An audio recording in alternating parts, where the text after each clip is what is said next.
Hey there YouTube, I'm Yukitsu, this is the Yukitsu Times, welcome to my channel, welcome to Empire Total War, and welcome to a new sort of thing that I'm doing.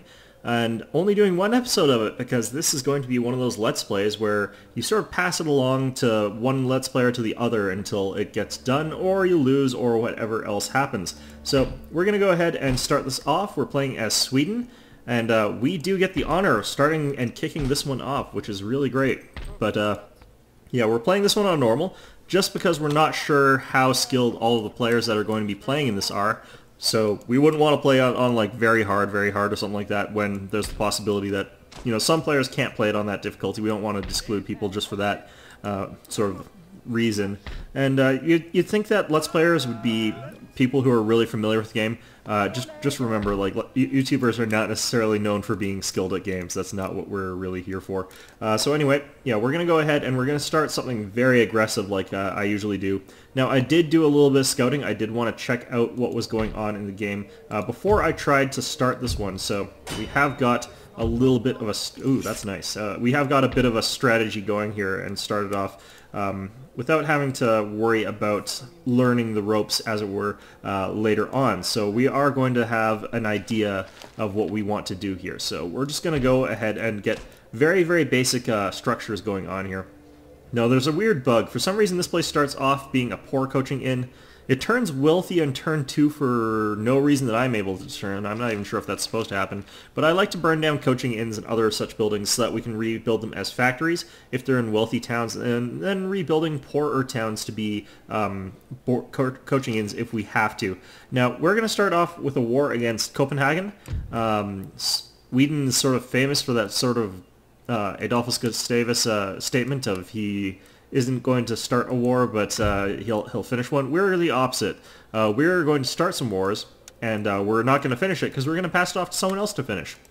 And who knows, we might end up getting it back again later on, depending on sort of who is volunteering to do this sort of thing, which is sort of a crazy thing to do. You never know, because everything that I do now is going to have a profound influence later, and everything you sort of do in this game is sort of about that long-term strategy and that long-term planning, which means that, you know, this could really turn out crazy. Do I want that? No, I don't want that. I want 2 more of these guys. And that's going to leave me with just a little bit of money. I forget what I want to spend this on. Have I upgraded all the farms? There are some farms... no, I didn't. Okay, there's where it is. So there are some farms that just don't produce anything at all. That'd be sort of this thing. As you can see, it's just a construction site now. We can build a peasant farm on it, and they'll start building, producing a little bit of money.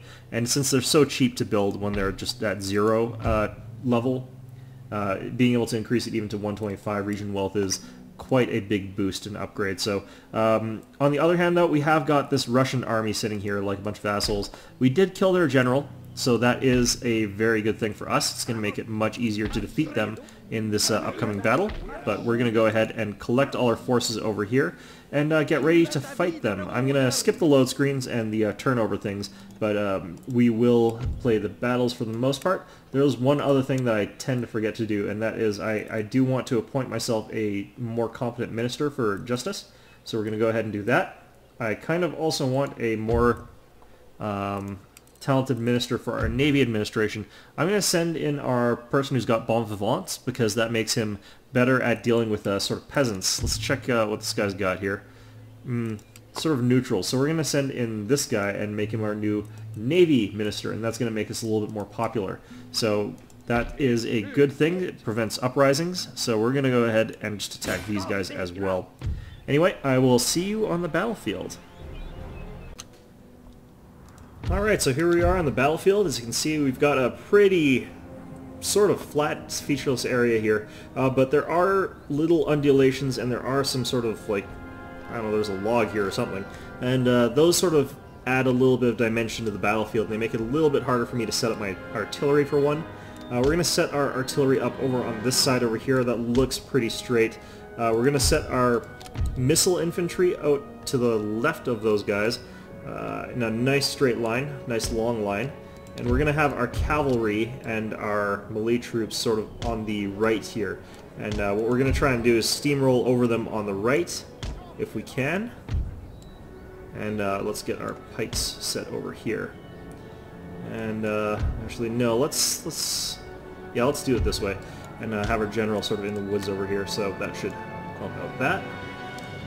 Now, our cannons, we have got more cannons than our opponent, so this does work out to our advantage. He is missing his general's bodyguard unit, which is very good for us. We're going to try and aim at his cavalry. Sort of the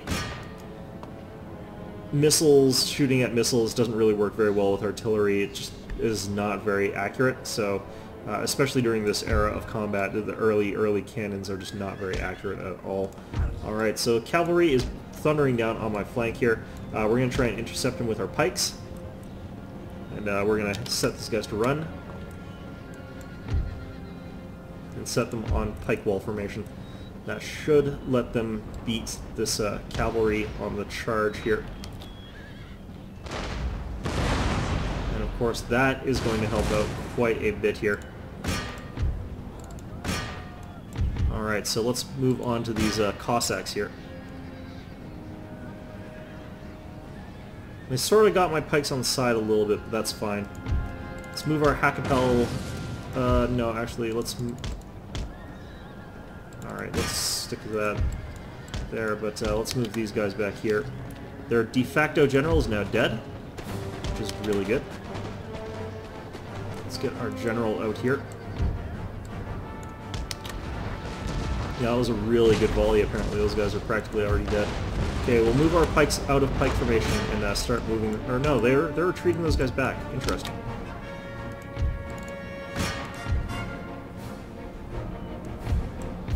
Okay, we'll start resuming firing against that artillery, see if we can get that off the field there. We're going to move our infantry and start attacking these other infantry over here.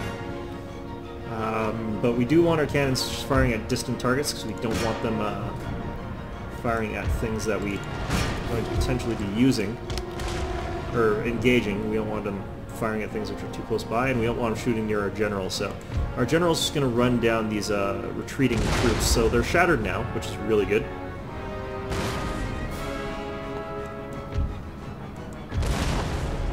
Okay, and we're going to start moving these guys into sort of enfilade. Those guys must have taken a hit. Yeah, they did take a hit. 2 of the cannons are down. Regiment of horse is just about completely gone. Only a few men left. Okay, so things are just about wrapping up here. I just want to kill as many of these Cossacks as possible. Oh, alright, well, whatever.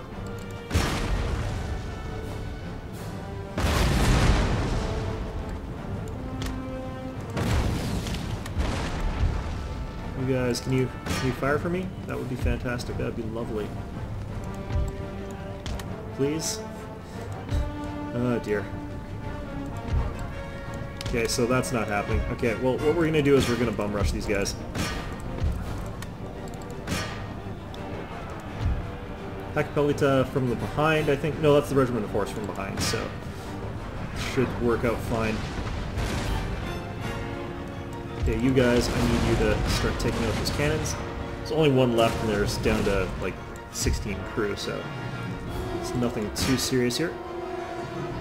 Let's have you guys chase down the last of these militia if you can, or these Cossacks. And that unit got completely demolished there, just instantly. Okay, so their cannons are all destroyed, so these guys are now out of combat. I'm going to stop firing at will and end battle there. Alright, heroic victory. That's pretty decent, but heroic victories are actually really easy to get in Empire Total War, so that's nothing too impressive there. Expect to see a lot of them in this one. They made it more difficult to get in one of the patches in Shogun 2, and it's been sort of like that ever since. They wanted to make it seem like much more of an achievement to get that sort of victory, but yeah, it's the way it is. Right, so some of them managed to escape, but that's fine. Alright. Going to go ahead and hit end turn yet again, so I will see you at the start of our next turn. Okay, so back we are, and we're going to go ahead and start building a few of these craft workshops on those blank spots that I made by demolishing things. As you can see, this place is now wealthy for no discernible reason, so craft workshop there makes a lot of sense. The Russians have moved their sort of army up here, but all it is like the demi-cannon, so they're going to be pretty easy to run down. What we're going to do, though, is send this army down to Moscow, and what we're going to do here We're going to recruit a couple more units of militia, or rather a couple of units of militia. We're going to send our cavalry to sack these guys, but we're not going to continue on Petrovskaya. We're just going to auto-resolve this one because there's barely anything there. Fine. And what we're going to do is we're going to wait till we've got that militia before we send this army to go take out Petrovskaya, because I don't think we can do it with just the cavalry. We might be able to just because the troops defending it are so crap, but we wouldn't be able to garrison it properly anyway, so there's no point in rushing that right now. What we do want are those few garrison units that are going to be able to hold the place and make it so that we don't have constant rebellions to deal with. Now, what we can also do is make it to Copenhagen, Denmark, and it might look like there are way too many troops here when you include the sort of militia that are going to spring up when we attack. Like, if we look at this, like, their army just basically quadrupled in size here. So we've only got 412 men, but what you can tell that we're going to do is move this army over here to reinforce. We're still outnumbered by too much, though, and we don't exactly have high-quality troops to do it with. What we can do, however, to really sort of drive this in our favor is to move this army into our navy and move it over here from there. So as you can see, we're going to move it over to our port at Malmo, and they're going to join up with our army over around Copenhagen and join in that siege there. So that's just a really quick way to get your army moving very rapidly across large distances. We're also going to start building up more army, and they're going to end up taking Christiania Norway, which is really good for us. We're going to go ahead and take Copenhagen now. I just want to check to see that we're spending our money correctly and doing everything that we're supposed to be doing at this point in time. I'm going to move these guys over here just for the hell of it, mostly, but yeah, looks like everything is approximately where it is supposed to be. I think we're on our way to Moscow with our army, just marching on Moscow in the winter, because that's totally the smart thing to do. But yeah, let's go ahead and let's go and attack Copenhagen, which has got a lot of troops, but you can see they've only got 100 more than us now. So we've really narrowed that gap and really are just have way higher quality thanks to these line infantry, which are pretty decent, and also our regiment of horse. So let's get into this battle. I will see when it finishes loading. Okay, welcome to the battlefield. Now there's an interesting thing that you can do to an army like this in normal games, normal difficulty games, and we're going to show you that pretty effectively, hopefully. We want a relatively clear line of fire for this cannon just so that we can say that we've got it. But what we're going to do is we're going to split our army over here, spread it out, and we're going to have another section over here. Fine, whatever. Doesn't really make a huge difference. We're going to split our spread our general out and all our cavalry out as much as is possible, so that they don't take any devastating cannonballs to the face, which will instantly kill like 50 guys as it plows through them. But yeah, our opponent has primarily got those really low-grade lousy militia. So what we're going to do is we're going to just start marching our army up pretty normally. Interesting. And we're just going to move forward fairly aggressively, and the reason being that we're just going to basically be able to run straight through their lines as though they weren't even there. Cannons can't actually fire in this one since our opponent refuses to sort of move forward, it looks like, and we're out of range now, so we're never going to be in range. But anyway, let's skip forward just a little bit. And as you can see, we've got this sort of glitch where we can't properly box our units when we're in fast forward mode. That's fine. I think the order that we gave will suit us just okay. I want to actually find out where something is in their forces here. Looks like that is their general's bodyguard. Okay, that's interesting. Their cannons are over there, and they're now opening fire on us. So what we're going to do is start running. Running for our damned lives. Okay, so you guys, we want over this way. And we want these cavalry to start heading on over this way. And that should be fine. And these guys we want to all sort of head over like that. Our general and these guys, what we can do is kill our opponent's general over here, because he's sort of got him really strangely out of position. Just kamikazing into my larger regiment of provincial horse. Now, General's Bodyguard in this game is not like a General's Bodyguard in any other game in Total War, except I guess Rome has kind of got similar ones. But these guys are not meant for combat. They'll actually do okay for their numbers, but the problem is that there's 32 of them and there's like 60 of my guys, even though my guys are like the worst of the worst cavalry. We're still going to be able to crush these guys in the end because we also got our general who's going to circle around and kill them from the rear. So yeah, good for them. They've done a good job of representing their army and protecting the lives of their precious general. Alright, so let's get in here. We do want these flanking guys to get in here quite quickly. And the reason for this, of course, is that those cannons are going to be quite exposed. Alright, so that general has decided to break. We do want to kill the general because that causes a bigger morale penalty. Okay, good. So now that he's dead, we can start moving our forces in to go and kill that field artillery. We don't need to send our general after them. Alright, so who are you guys? Regiment of Horse, Provincial Cavalry. Huh, interesting. Alright. So they caught us while we were slightly on the move there. We are getting some shots off against them. And that is going to turn in our favor eventually, so that's fine.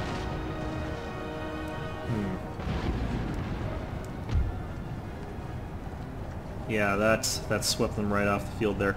Alright, so let's start moving our forces up properly. Part of the problem there is that they sort of charged in just as their general kind of died, so they kind of lost a lot of the elements that they would normally have access to there. Alright, so let's get all our infantry lined up here. And with those cannons gone, we can now sort of take our time a little bit more. Okay, we're not going to be able to catch those guys without running through some gun lines there. I don't know what those guys are doing. Our infantry there. Peculiar. Alright, so you guys as well.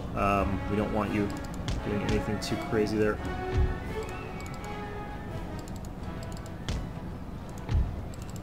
Okay, so our opponent might have stumbled into artillery range. Let's find out. Nope, doesn't look like it. Okay.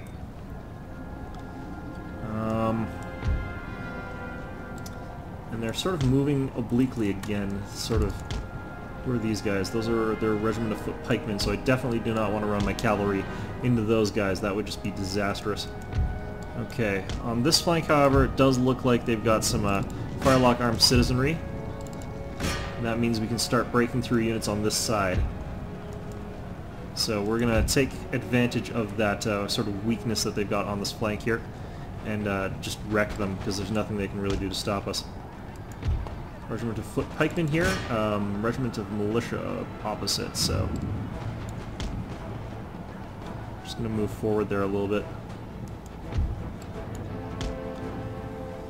Okay, so firelock armed citizenry, they're actually a tremendous liability in this game, which is kind of very different from the way Shogun does it. In Shogun, the sort of militia units that you have garrisoning places are actually quite good. They're probably the best out of any Total War game. But it means that taking a city, you're going to have a lot more troops. In this game, in particular, you don't really need as many troops to take out a city, because like these firelock armed citizens actually make your force worse than if you didn't have them at all. They're just that bad. Okay, so we're going to charge straight through into these firelock armed citizens so we can wheel around and fire to kill these pikemen, because we don't want to engage them in melee combat with our cavalry. And we're going to just mow straight through these guys here in melee combat. That's just sort of how you can deal with these firelock armed citizenry. It's kind of great. Alright. So you guys, we're going to have move into that formation as well. Firelock armed citizenry back there as well. I think these guys shattered, yep. Now, the other good thing here is that we don't actually have to run down as many units, because their army automatically loses all routing units. Like, anything that's routing is just gone for good, because we take the city and the units that were in that city are removed from play, so we don't have to worry about how many are left over or anything like that. It's just all very convenient. Alright. And this is going to be Norway gone pretty quickly. Well, actually, they've got Iceland still. They're still going to be holding on to Iceland, which is going to let them live at the very least for a little while longer, but they're not going to thrive there or anything. It's not really a very prosperous area on the map at this point in time. To be honest, I'm not sure if they're prosperous in real life at any point in time. That seems like that sort of really far north inhospitable place, a bit like Canada. So, you know, you can't really do great in a place like that. I mean, the best you can do is not die. I think that's sort of the motto of people in Canada. It's just like, you know, just don't die. I think that's all you really need to accomplish here. Okay, screw you guys. Screw you guys. Alright. Those guys are just broken. We're going to run them down preferentially. And they're off the field. Perfect. Okay. And these regiment of foot pikemen are just going to get shot up if they don't try and do something. Yeah, now they're shattered. Perfect. That should be everything. We should be done now. Perfect. Another heroic victory. Again, like I said, very easy to get in this particular game mode, so we're not going to be too proud of that, honestly. It's kind of nice, though. It makes it feel like you're accomplishing something. And unlike in Shogun 2, like, there's no penalty. There's a penalty in Shogun 2 for getting a legendary victory. It makes you more likely to get Realm Divide early, which is disastrous, potentially. Okay, so we're going to go ahead and repair what we can here. We don't need this repaired right yet, so we're going to go ahead and repair that instead. And let's see what we've got for army units that we can sort of reinforce. Not all of them, but good enough. We aren't going to be attacking Norway right away. But what we are going to do is take our fleet from Malmo, and we are going to attack this Johan Lindgren, who's got a fleet up here. So let's go ahead and attack them. That is... I have no idea what that guy was saying. Anyway, because the game's been sort of unstable for me, I have been saving these, but let's go ahead and attack here. What we've got is a 5th rate, a 6th rate, a brig, a sloop, and what they've got is a 5th rate, a 6th rate, and a sloop. So we should be at an advantage equivalent to like 25 guns from this brig here. So we're going to go ahead and we're going to go attack them. So I will see you on the, not battlefield, the on the open seas, I guess. I'll see you there. Alright, so here we are, ready to go gun to gun, ship to ship, and see what we can manage here. So we've got the wind pushing against us, so we're going to want to move off to the side. The reason that we want to do that, of course, is that we can sort of tack into the wind a little bit, maybe make our way towards our opponent.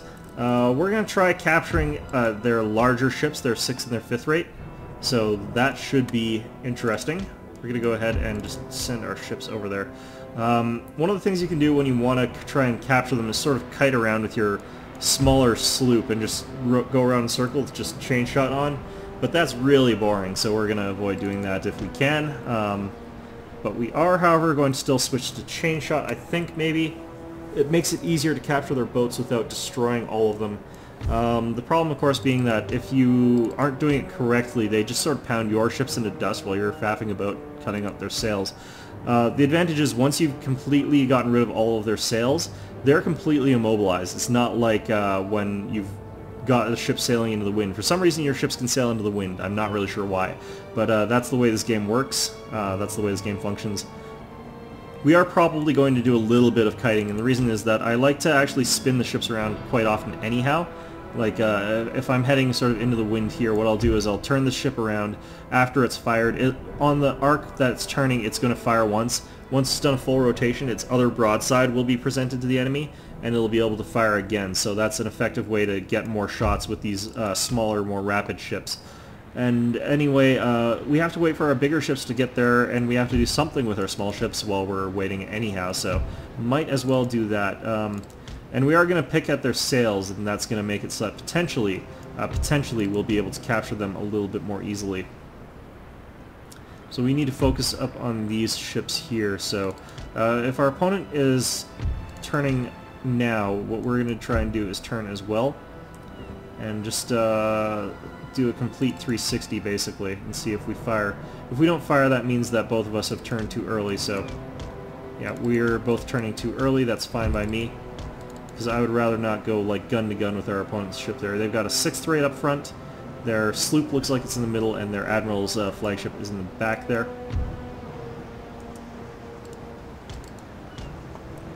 Okay, so if our opponent gets downwind of us though, that'll put us at another advantage, so that is fine by me.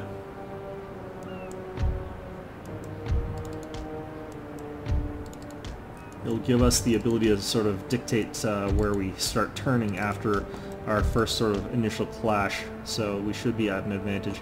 Or we could just row our boats right up their backside, which is letting us get those sort of shots that we would want to do anyway, because shooting from the rear of their ship is a really good idea. Okay, we might take some shots to our fore though if we keep in this course from their 5th rate, so a little bit risky.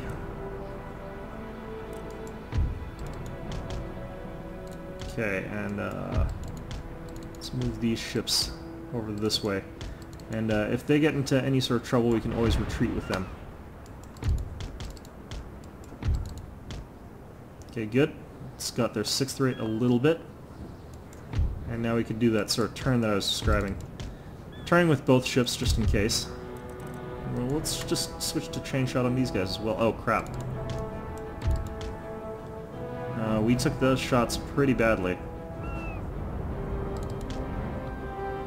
We should have done the same shot on both those ships, but did take out a lot of their guns on that. That's really quite good.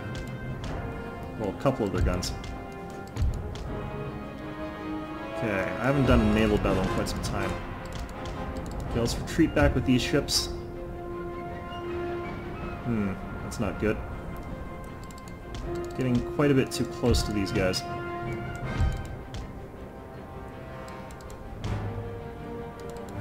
We are sort of running up behind them now, so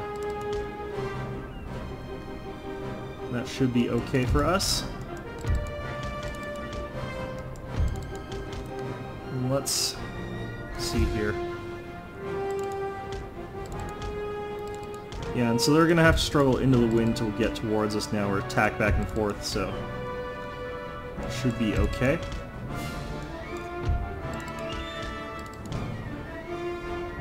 As you can see, we've punched some holes into this lead ship's sails, which is quite good.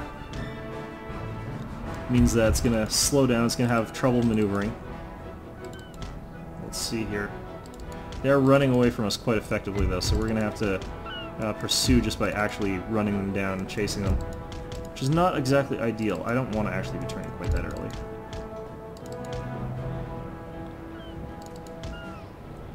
But yeah, once they're sort of heading into the wind like this, we can sort of turn our ship and sort of peg at them with skirmishy shots with whatever ship happens to be sort of further behind. This brig is a good example of something that can do that. Okay.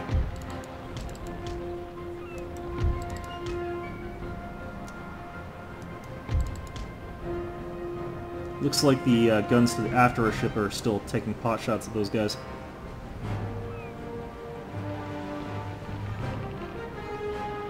Alright, let's see if we can get a little bit of a volley off here. Yep, but they did manage to peg us back. At this range though, the higher shots of chain shot are actually quite beneficial, since that arc that they get sort of really helps out with the fire. Okay, we're going to spin the ship around again, try and get the broadside from the other side here. And you can also use manual fire with these things, and actually does have more range inexplicably. So, for example, if I did this, I could fire here, and it actually fires further than it normally is allowed to, so it's not much of a difference. It can make the difference between being able to make a shot and not being able to make a shot though, so it's a useful skill to know that you can do. Okay, it looks like our opponent has decided to break out to the side there. Try and get out of this sort of situation that they find themselves in.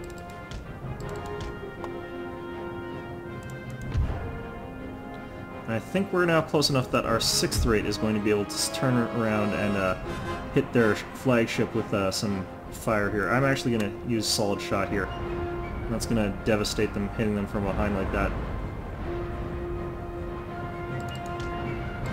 Okay, good. We're going to hit them with more fire from here.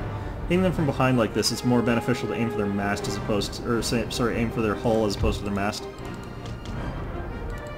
And they're aiming for, I don't know what they're aiming at actually, I don't even know what boat they're aiming at there.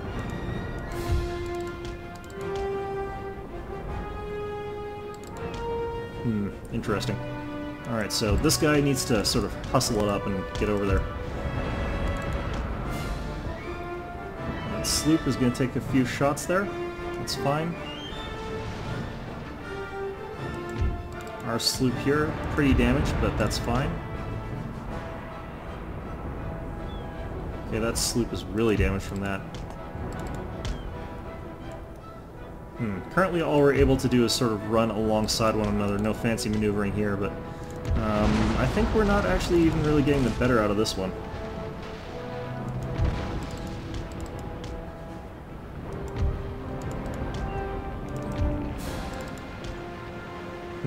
Okay, we've managed to come a little bit ahead in terms of 6th rate versus 6th rate here, it looks like. We are running sort of our sloop versus their 5th rate and our 5th rate against their sloop, which is not exactly ideal. Ooh, they're starting to gang up on my lead ship here, which is not good for us. What we can do, though, is similarly use our brig to catch up and potentially get some good shots against their lead ship.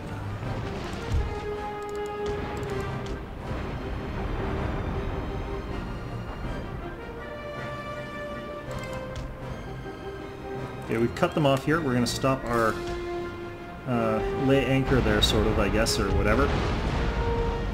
Getting that sloop out of there, out of the combat, might be a good idea.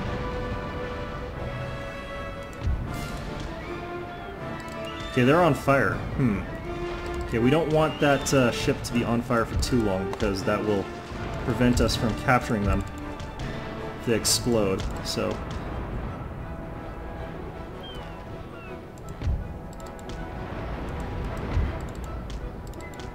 Let's see here. We're going to try and sail between these ships with our 5th rate, which is going to give us really good shots to the 4 of them. And by 4 I mean front, of course. And another good volley to the rear of that ship. That's good. Now they might be able to put the fire out, but I somehow suspect they won't be able to. These guys are surrendered? No, they're not. They're really lasting out there. Okay, we've managed to cross the T of 2 ships, or rather, we managed to get one from behind, actually, but that's good. Been pounding away at their larger ship for a while, too. Okay, these guys don't seem to be overly concerned about the fact that they're on fire. Our sloop is gone. That's fine, though. It's our weakest ship.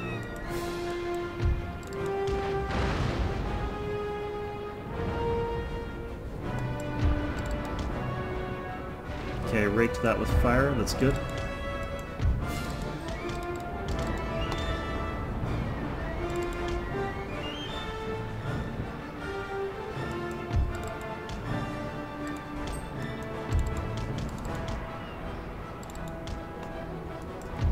Might have to try and, okay, those guys have actually managed to repair that fire, which is good for them, I suppose, but not ideal for us in the sense that we kind of do want them to be panicking. I'm surprised that they didn't even start to rout, but, we can take out one of the masts of this ship. Typically that causes these guys to panic, and it means that we'll be able to sort of, take them out pretty easily.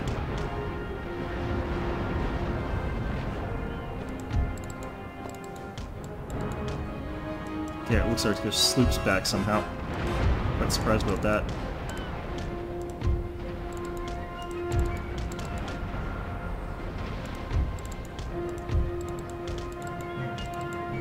Alright, so our sloop is probably going to get owned by this guy's flank attack, but that's fine. We took out one of their masts. Perfect. Uh-oh, our brig is coming up alongside these guys, though. Let's try and maneuver so we're in front of them. Okay, good. That 6th rate is going to take a bit of a pounding, but let's see if we can mix it up a little bit again. Okay, I want the sloop actually to take the damage there.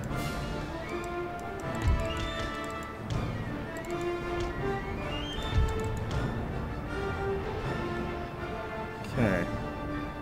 I'm down to 110 crew, and I'm up a few crew, so not enough really to board them all that consistently or reliably, but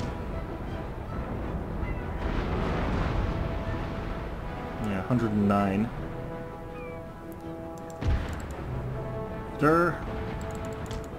Is our sloop sinking? No, it's still routing. Oh, it's missing its mast. Okay, yeah. That would do it.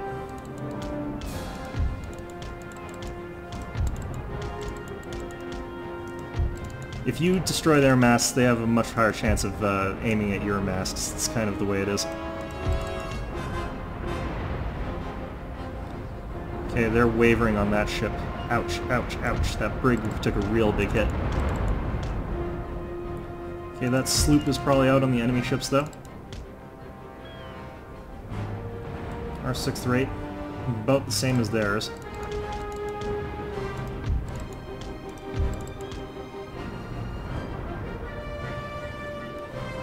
Alright.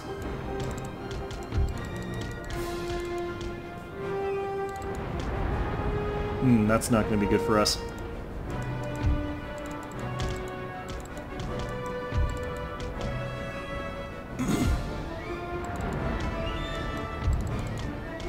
Okay, are these guys routing? Yes, they are. Okay, good.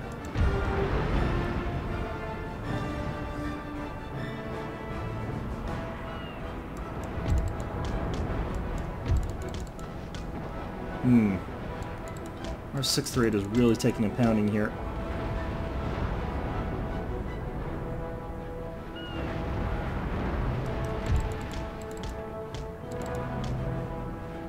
Their flagship is actually doing a little bit better than ours now, and both of our support ships are routing. Fortunately, their sloop finally surrendered.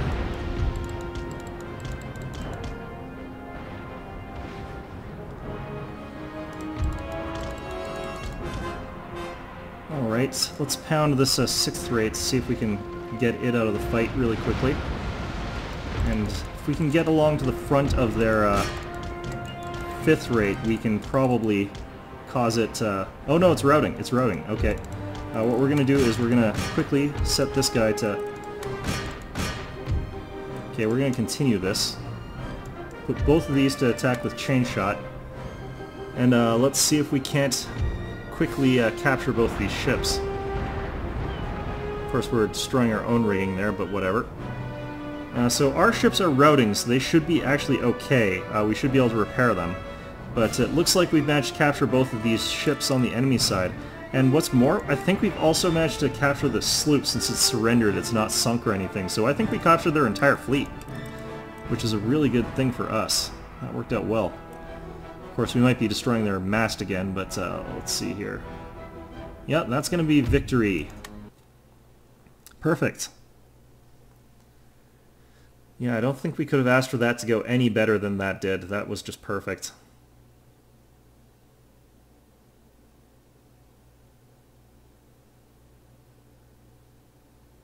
Alright, so let's add all of these ships to our fleet.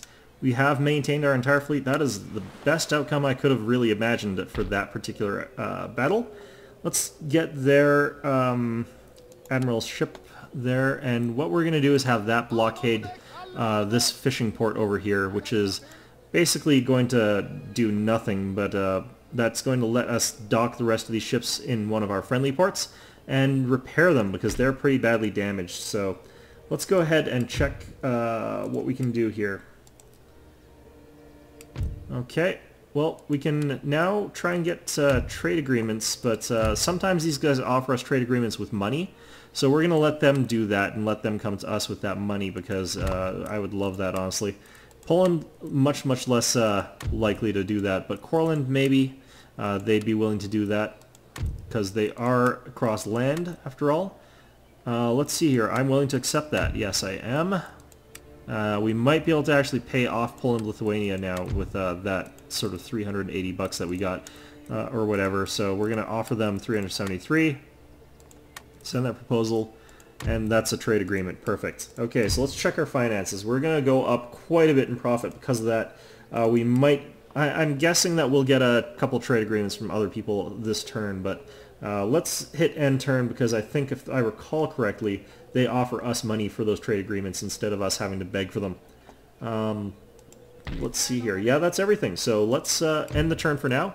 We do have a new place to research, so we're going to start on plug bayonets there. And that is going to be our turn for now. I will see you at the start of the next one.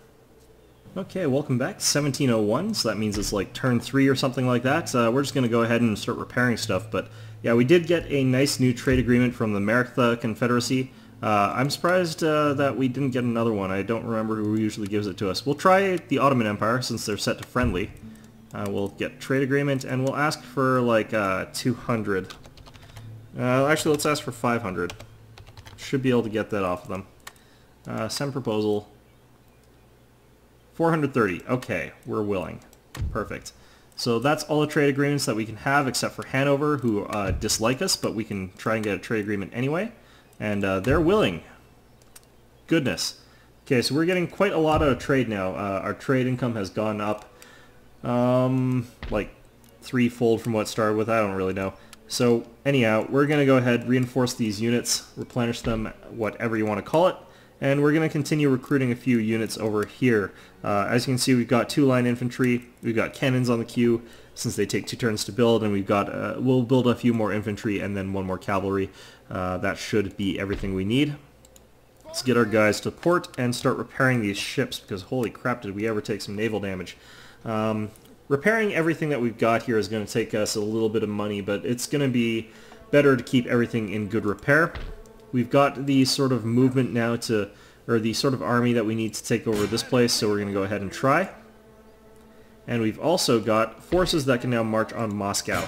So that's going to be a very lengthy siege, because we don't want to really attack right now. Moscow honestly just is a bit too strong for us. We're going to get a rake down here to sort of help watch out these guys. And we're going to continue recruiting troops up here. So we're going to recruit a cavalry and a other guy, and we're going to send them down to reinforce our invasion of Moscow, because I don't really think that it's going to be easy to hold out with just these forces. We can hold out with like the sheer number of firelock armed citizenry. We can actually hold out, but it's going to be easier if we have some reinforcements there, so we're going to definitely want to do that. Damn it, we've got our king has decided that he dislikes peasants, and he also dislikes the ability to produce higher quality farms, because he's an asshole. If there was only a way to replace your king in the ministers thing, like, ugh. On the plus side, our popularity has moved up to 74%. I think that's more to do with the fact that we've got high quality ministers than anything, but whatever. You do with what you have, what you can. Anyway, speaking of, I think that we should check out how unhappy people are here. Can we move anybody out of here whatsoever? So let's try that. Yeah, we can actually move our general out of there. Can we also move an infantry unit? No, we can't. Okay, so that's sort of the limit that we're at right now. Gonna move these guys back in there. And we can't really do much with just the general, but I'm gonna have him go over there and join up those infantry anyway, that newly formed army, and we're gonna march them into Christiania and Norway next turn anyway. So that should work out in our favor. We don't really need the roads in Copenhagen really all that much. And once we've taken Christiania and Norway, there's no real reason to move around Stockholm either, so we don't really need to have improved roads right yet. As you can see, though, they do improve town wealth a little bit, so we will want them eventually.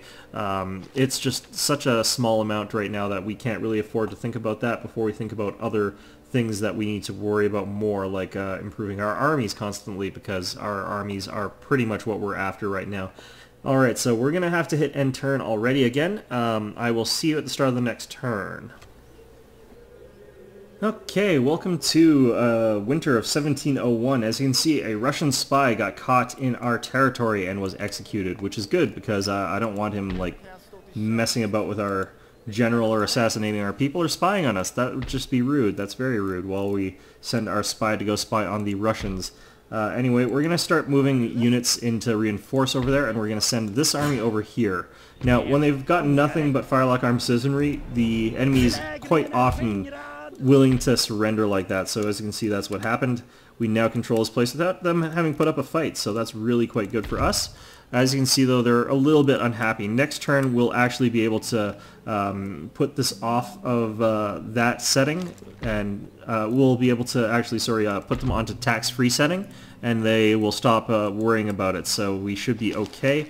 Eventually, they'll get happy again, and we'll be in a good position. So don't worry too much about that. We're going to move our forces from Stockholm though, and we're going to start moving them directly to Christiania, and we're going to move our general into that army as well. So that's going to become a fairly formidable force over here that can pretty easily take out the minimal garrison over at Christiania. Now they have moved their forces over to stop this ship from being a complete asshole, but it's not really going to be enough to stop us from blockading that port and stopping them from using it for anything. So we are going to reinforce that with our other ships just so that no one snipes our Admiral's 5th rate here. And in fact, we're going to go send this one all the way back and we're going to repair it. So that's a way to keep that in good condition. 371 bucks. That's pretty expensive, pretty steep, but not so much that I'm not willing to do it. Alright, so Stockholm, people are happy, things are going well, money is being made, so we're going to go ahead and start increasing the value of some of our factories here. In particular, this one's wealthy, so it's a really good one to upgrade. And we also want to upgrade a steel mill first, or a smithy, or whatever these are, so we're going to do that. And that's going to be pretty much all our money, so we're pretty much going to have to just chill on that for a little bit. But at the same time, I also do need to build more forces over here since I can now recruit line infantry. It's worth getting some of them added into our mix of units, especially since we're going to hold out as long as we can without actually attacking in Russia. I'm going to cancel this. And what we're going to do is try and bulk up our forces because there's going to be inevitably a whole ton of rebellions going on throughout the Moscow region. And if we don't have armies in place that are capable of very easily defeating and chasing down those rebels, we're never going to be able to secure this area. And at any rate, I would like to at least wait 3 turns for them to finish these buildings so that I can capture them with all of that stuff to our benefit here. So anyway, let's go ahead and see what else there is to do. I don't think there's anything we can do with 820 bucks, so we're going to be stuck hitting next turn already again. We can see if we're going to make it there. It does not look like we'll make it there. That's fine. What that means is we can see if we can move one more unit out of here. I think we can. Yeah, we can. Okay, so we're going to move these guys up to like, I think here is fine. And what's going to happen is next turn we're going to lose the cannon out of these guys as we move towards Christiania and Norway, but we should be able to attack them with everything else. So let's go ahead and hit end turn once more. Okay, welcome back. As you can see, we've mastered improved animal husbandry, which is a really good thing. It will mean that we can get better farms. We're going to have to cut taxes here, though, which is unfortunate. However, that leaves us with a lot of money anyway, so it doesn't really matter all that much. We're going to go ahead and try and attack Christiania and Norway. As you can see, they've consolidated their forces here a little bit, and it makes it so that we can't really make it there. I'm going to move these guys up here to reinforce. And when I move into their area of influence, they actually have the option of attacking me, but they've decided to decline because they're afraid of me and my army here. We're going to go ahead and attack these guys. And this is actually pretty much to our advantage. Since we're not attacking the settlement directly, we're attacking each of these small armies that are surrounding the settlement, as well as the units that are in the settlement garrisoning it, but not all those extra citizen firelog armed soldiers. So we're going to end up in a fairly easy battle against, like, we're going to be able to attack them piecemeal, basically, is the gist of it. So let's go ahead and hit the attack button here. Okay, welcome once more to the battlefield. So I'm not really sure where all of the reinforcements are going to be coming for our opponent. A lot of them are cavalry, so we are going to have to watch out for that. We should be able to beat them with our cavalry, though, and our infantry should be able to easily take out one of their units, so things should be okay for us. I think that their one infantry was like militia or something like that, so we're not going to worry too much about that. And it looks like everything's being deployed from in front of us as it should be, so that is just fine. We're going to move on up here and see what we can manage. Looks like 1st Regiment Militia over there. This is a really ridgy map. This is peculiar. We're going to hit fast forward here, let things happen a little bit faster. See if we can get our cavalry up somewhere flatter. See if we can get our entire army up somewhere flatter. This is ridiculous. Okay, no, it looks like they're charging straight in with their cavalry, so we're going to have to slow it down a little bit here. Are they actually going to run forward with that? Looks like it's not going to be the case there, so we can sort of inch forward and continue on our path. Good, and we can move our cavalry up here after also. What we're going to try and do is make sure that we've got a relatively flat place for our cavalry to stand on. We're going to hit fast forward again. What they're probably doing is waiting for these militia to get there. Once they're sort of all joined up, they'll be in a better position to attack us, so we're going to hit run button here. Yeah, so they've decided to move their horses a little bit here. We're going to charge in with our cavalry.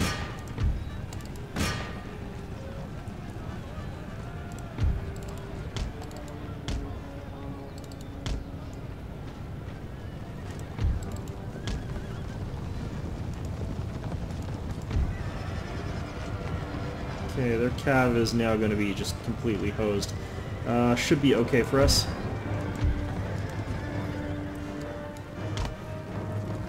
And we're just going to press onwards with these guys. Those guys are doomed, so we don't have to do much more about that. They've got a slight downhill slope here. I don't like that, so we're going to move back with these guys. They're charging in anyway, so I'm going to countercharge and get ready to move in with our general on the flank. And we'll be able to win based off of that if we are lucky here. Okay, so all of our infantry, we need to sort of move these guys up.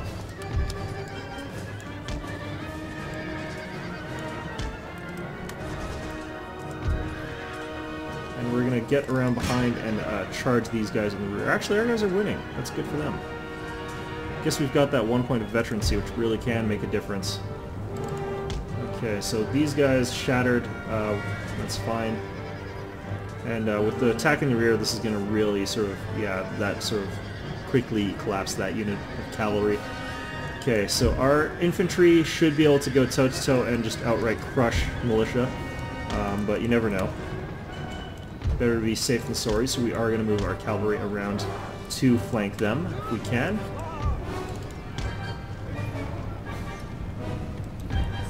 And it looks like we're getting some good volleys off here. Line infantry, again, just vastly, vastly superior to militia. Alright, so let's move these guys up as fast as possible.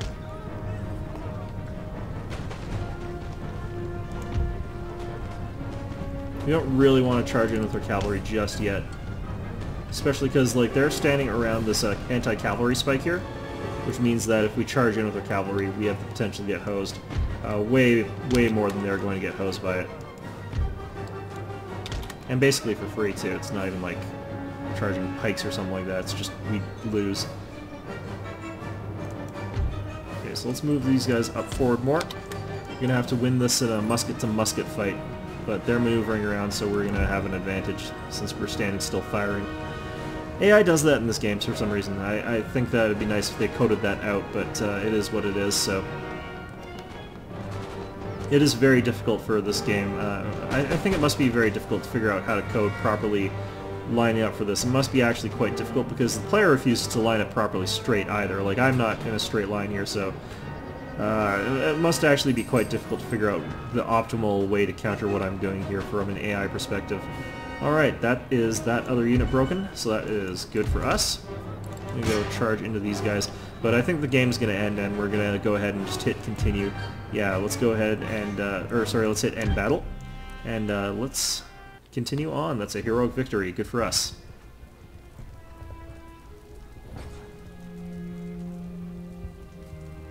And I think we should now be able to quickly and easily take over Christiania, which is good for us. The problem is that there's going to be a bunch of like little tiny armies running around the place in the province. Okay, nope, those guys are fully dead. Those guys are almost dead, and those guys are out of there, so... Alright, well, what we can do here is we can actually get our cavalry out, and what we can do is... let's see here. Let's move these guys there, and we can actually just take over this place like this. Surrender refused, but we have got all of our armies sort of at the behest of us. Let's go ahead and hit that for now. Let's just take a quick look at, take stock of our situation a little bit here. Is there anything else that we can really do that we would want to do? These guys are now back up to full strength, so we can move them to join our fleet again. keeping everything in terms of Navy together is a good idea. Our forces over in Moscow, we want to check out really quickly here. We're going to move these guys in with our general, just so that we've got kind of a base of reference there for vision, and we can start moving these line infantry down there, and line infantry is going to make all the difference in the world when those guys start actually fighting. We can start upgrading some of the buildings here. We don't actually need the governor's mansion just yet, so let's get line infantry and a regiment of horse. We still have tons of money though, so that's really good. One of the buildings I needed to upgrade was this one over here. I needed to get that to a military governor barracks so that I could increase my recruitment capabilities. I wanted to upgrade that because it's a wealthy weaver's cottage, but we can't actually afford that right now because we're going to need to buy replacement troops. So we'll really focus on that once we've taken over Christianity in Norway, which we'll go ahead and do now. So I guess we'll go ahead and put out this assault, I guess, and then I will see you on the battlefield, I guess. Alright, so yet again we find ourselves on the battlefield. We're just going to move our units up this hill just a little bit. We want to make sure that it's a little bit difficult for the enemy to try and bum rush us. But looks like our reinforcements are going to come in from behind us, so it's not going to be a huge deal. Enemy has got all their forces arrayed over on that side of things, so we should be able to get all our reinforcements on the field before anything too terrible happens to us. So that's all our infantry, the bulk of our forces, the meat and potatoes as it were. Alright, so where the hell are they? To find out that there's some weird glitch and they're just not... Oh no, they're there. That's a really weird place for them to come out of. Alright, so let's start heading down here in our nice, neat line formation. And again, like, it looks pretty bleak for us in terms of sheer numbers, but in terms of quality, we are so far ahead of these guys. This is like saying that you're trying to figure out who's got the most valuable hamburger, and one guy's got like 500 McDonald's Big Macs, and the other guy's got one that's like literally made out of solid gold. Doesn't actually matter that the McDonald's ones technically would taste better than a solid gold hamburger, because like the solid gold hamburger would not really be edible, but only marginally so, because the McDonald's hamburger is also only marginally edible. So, you know, well, I guess actually, you know, the people do eat gold, so yeah, it's just really looking grim for them. Anyway, let's head on over here and try and whittle these guys down a little bit, shoot them. We're going to actually put our guys on melee mode, and the reason that we're doing this is that we want our troops to be able to just sort of quickly charge in and smash them in melee combat once that point comes, and that point will come eventually, since we don't want to just stay at a musket to musket. That doesn't cause that nice juicy chain route that we want to get going. We're going to move our cavalry out to this sort of wing over here, and the reason that we're going to do this is that there's this one guy and this other one guy back here hanging out, trying to remain inconspicuous using cover. We don't really want to get into a shootout with these guys, but we also don't want them behind our cavalry if we try to slip in and get a rear charge against this firelock armed citizenry. So if our cavalry swings wide out here, they'll be able to go around, smash into those firelocked armed citizenry. They're weak enough that our cavalry by themselves can take them out. And once they've taken them out, we can sweep in from behind and take out these firelocked armed citizenry in a combined charge effort. So we're going to go ahead and do that. Alright, so we've still got some space before we are in shooting range, so we're going to go ahead and press our forces forward just a little bit more. Should be fine to go all the way up there. Their forces are immobile, so their forces are probably going to get the first shots, unless something really, really awkward happens, like they try to readjust their lines at the last minute. There is one problem with putting your guys on melee mode, is that you can't see just how far you can shoot. So we're going to go ahead and press forward up to about here, and that should be just sort of in gun range, I think. Okay, so these guys we're going to have charge right into those firelock armed citizenry. These guys we're going to have move so that they're in position to charge these firelock armed citizenry from behind. Our general is going to move and get ready to attack these firelock armed citizens similarly, sort of from behind. Okay, looks like we're just... yeah, I'm not necessarily the best at estimating the range that these guys can fire from. Okay, let's go ahead. Oh, they turned around. Okay, we're gonna sweep in from multiple angles here.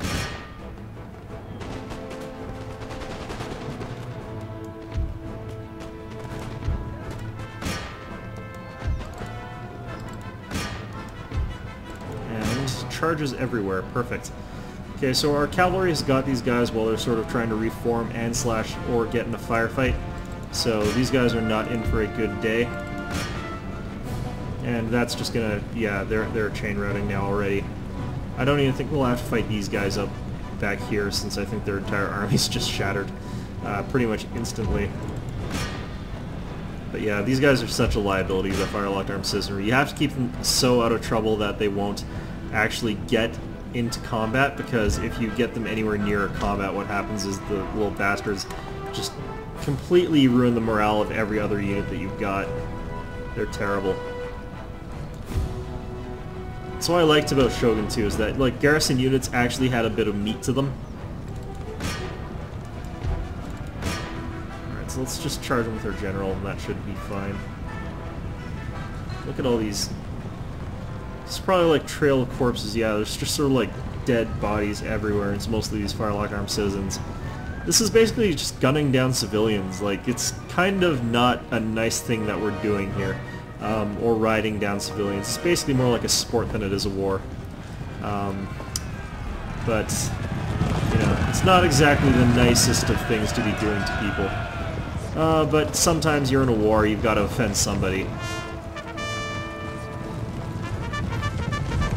Alright, let's hit end battle since there's no point. That was not heroic. That was not a heroic victory whatsoever by any means or any definition. That was more like the sort of thing that Booker DeWitt would have done if you're a fan of Bioshock. Oh god. It's more like a genocide. Alright, well... right, so that is us capturing that. We lost 25 men in that assault. 5 of that was from friendly fire, unfortunately, but it happens. So, Johann Wilk is going to go ahead and help garrison that once he can. But in the meantime, looks like, yeah, we are in good control of this place. The problem being, of course, that these bastards are milling about the countryside and stopping us from properly taking control of this place.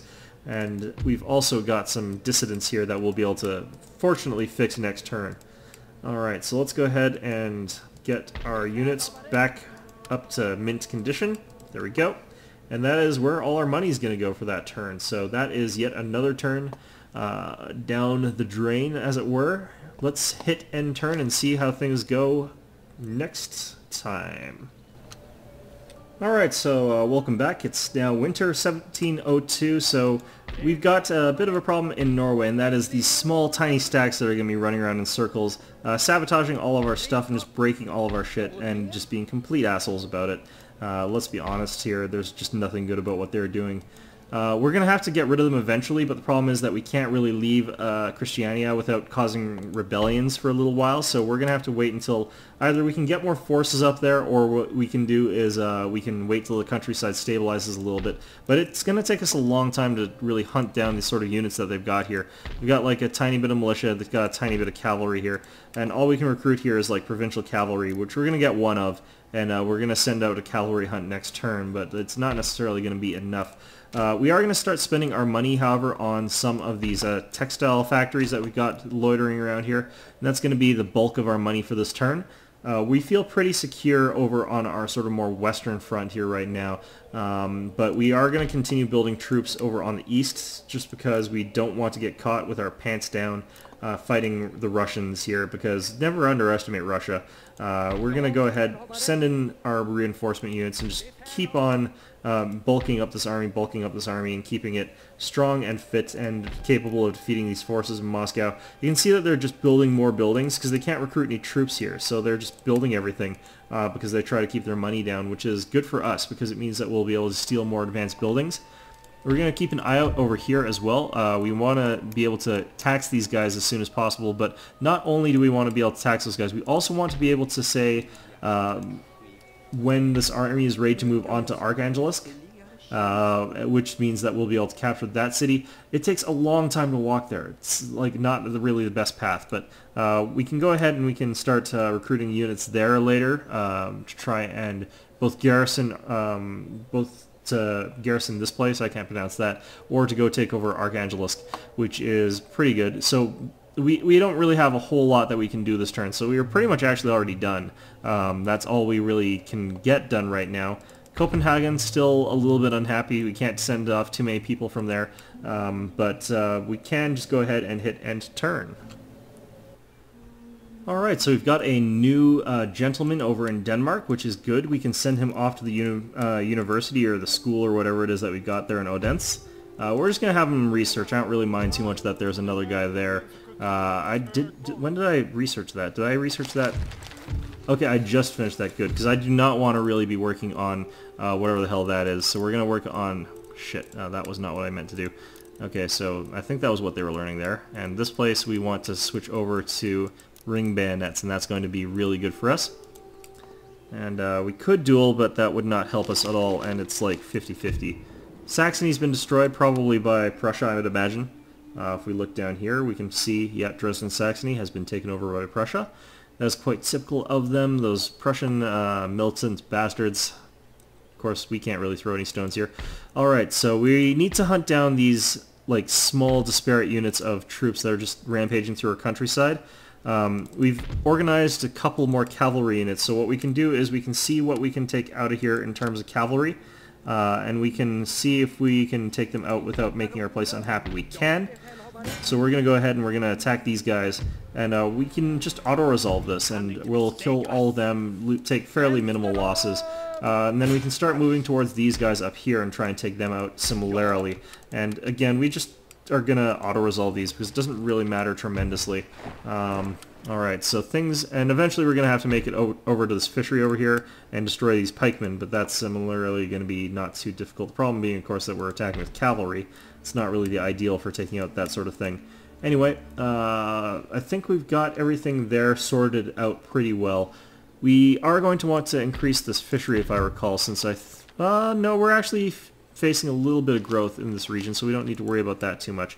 One of the things to note, we have got huge patriotic fervor, and that's because we keep taking things over and we're just crushing people militarily without really any retaliation against us. People like it when that happens. People like it when you're doing well in terms of military, but they get really fatigued by war very, very quickly if you are doing poorly. So do keep that in mind and try to be on the winning side of things. Don't let yourself be on the losing side of things. So we're going to build a governor's residence there. The reason being that'll let us build a few of those more advanced units of militia as opposed to pike militia, who are absolutely trash. And it looks like we can also afford to increase that one from a just wealthy town to a wealthy town with that sort of nonsense going on for it. So we forgot to move troops down to Moscow, but at this point in time, I think we're pretty secure here. This is a pretty good force, and I think that we're capable of taking out the Russian forces pretty easily if we have to. They'll surrender next turn, so they're going to sally forth next turn anyway. I would like to see if they finish their walls if they sally forth and lose. That might be interesting to see. I'm not positive that they do. I think what happens is that they'll sally forth, I'll take it over, and they won't have finished these walls in time, so we'll probably end up with a city without walls. That's okay by me, though. I mean, it's not like it's going to make a huge difference later on. What we can do, however, is start recruiting more troops here and sending them off over to Petrovskaya, and all the lousy, lame troops that are here, these militia, we can leave behind, and we can move all our good troops along to Archangelisk and start conquering that way. So that's something that we're going to consider doing in the near future. For now, though, we should be happy just taking Moscow.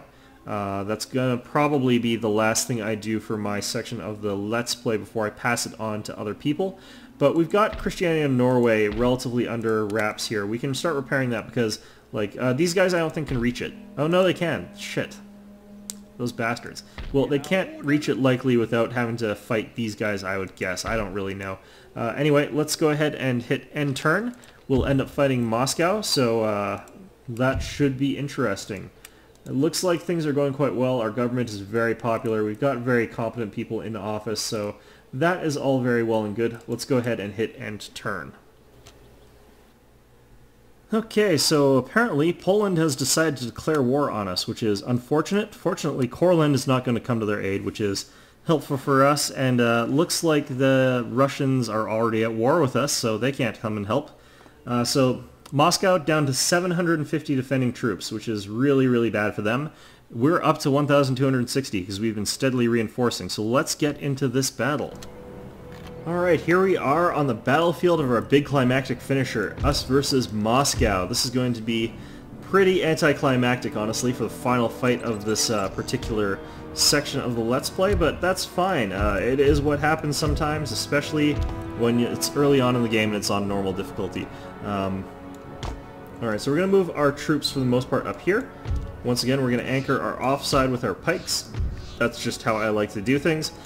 Going to take all of our cavalry and we're sort of going to move it up to the top of the hill and keep it spread out thin so that we don't get bombarded too badly by their artillery. Let's get this started. I'm not even sure if they have artillery on. Yeah, they do have artillery. I forgot. They definitely do.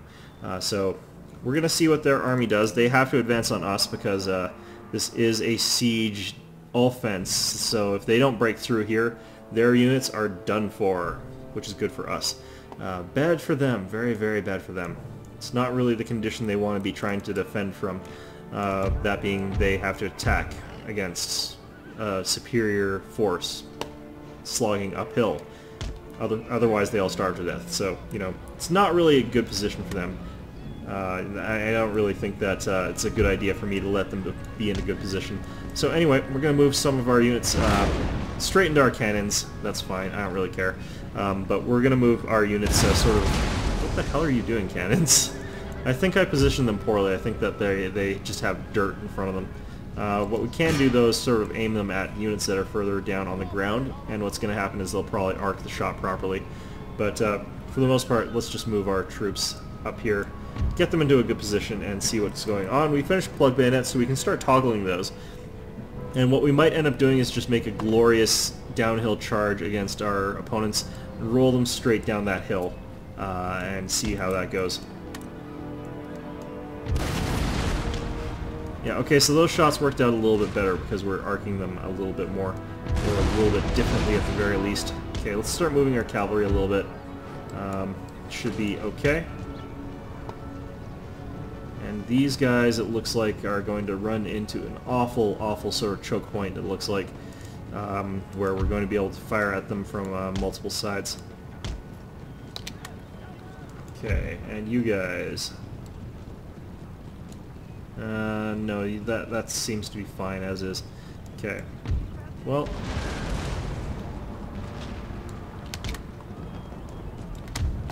let's move these guys like this, and you guys like this, so that should be fine.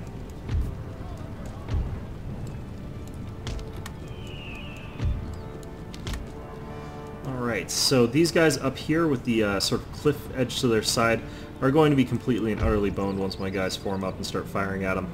It's just not going to be even fair.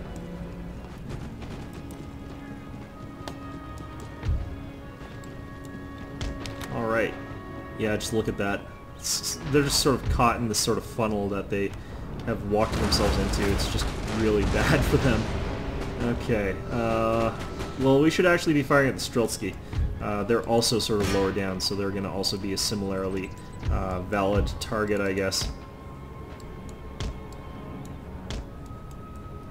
Okay, perfect. And now these guys are sort of moving so that they are not in the same line of fire, but they're going to be moving into a different line of fire. I don't really know what they're trying to accomplish here, honestly. Taking friendly fire is what it looks like they're trying to accomplish. Okay, we're going to have these guys chase down those running citizen guys, and what we're going to do is have them swing around after that to take out those cannons. And we're going to also charge into those firelock armed citizenry, because that's annoying. I don't really have any idea what the Russians are planning here. Okay, so yeah, let's just do a glorious downhill charge here. Alright, so plug bayonet. Once you've plugged it in, you are now a melee unit. You do not have the option to switch back, but that is perfectly fine. It doesn't really make a difference in all honesty. Let's get one of our units just sort of head on over there as well. Okay. Okay, those fire-locked armed citizenry are just going to be so boned in so short a time. Okay, we're going to turn off our cannons. We don't want our guys taking friendly fire. Hakapel, apparently forgot about them. But they're going to charge straight into these Firelock Armed citizenry here. That should be fine. Strelsky over here are going to do a little bit better than we would honestly like, but they've got units behind them now. That's good. Alright, and this is going to just be crushing. I think we're going to just win right off the back of that. Alright, so I think we're done here. That's their general dead. And now that all that's gone, they don't get to do anything. We now have Moscow. So, heroic victory yet again. I really don't think that you consider yourself a hero for these sorts of victories. I think you're more like a genocidal maniac, but if they want to call that a hero, I mean, it's that old saying, it's like one man is a tragedy, one death is a tragedy, or, no, one death makes you a murderer, 10 makes you a monster, 100 makes you a hero or something like that. I can't really remember it. Ooh, looks like they're going to hold out for just a little bit longer and then automatically become part of our kingdom in just a second here. So what's going to happen is we'll get a little bit more leeway on them building that stupid wall for us, which is going to benefit us greatly and them not at all, because Moscow is going to be ours. If I were them, I would probably just cancel all my buildings and burn everything, but I'm very spiteful like that. Barbary Corsairs are just being dicks. Alright, so trade agreement with Poland and Lithuania has been cancelled because they have declared war on us. Because they're jerks. These guys fortunately haven't moved at all, so we can just go ahead, move into them and auto-resolve that. So we're going to go ahead and do it. There we go, we lost 5 men in that auto-resolve. Not a big deal. What we can do is start moving over that way. And it's going to be a little bit awkward, but there is actually a way to take out a pike unit like that with 2 units of cavalry. Obviously, you just sort of charge them from both directions at once and they'll die. Moscow, now ours. It's got walls. That's a good thing. We're going to go ahead and repair pretty much everything. We don't really need the Admiralty, but we may as well do that anyway because just want to fix up everything that we can. We've got the troops now that I feel we could have marched up to help Petroskaya. The problem is that we're now at war with Poland, and they've got Vilnius over here, which is going to be a problem, very potentially. So what we can do here is send our agent, our rake, over here to start spying on Poland. We want to make sure that we know what they're sort of up to and what they're doing and what their troop movements are, and we're also going to want to bulk up our forces in the sort of region around Poland, because that is where we're going to be seeing enemy units moving. We can move 2 of these units of line infantry and head them over here. But yeah, like, it's just a good thing that Courland hasn't declared war on us as well, because if they had, we'd be in real deep trouble here. Although their army is really kind of poor, it looks like. That's fine, so we'll have that military academy built, but we'll need another tier of that before it's really helping us as much as we would like it to. So we do have to sort of watch that. It's not going to be really profitable just yet. Novgorod looks like it's got a chance to build something, so we're going to build a basic steam pump there.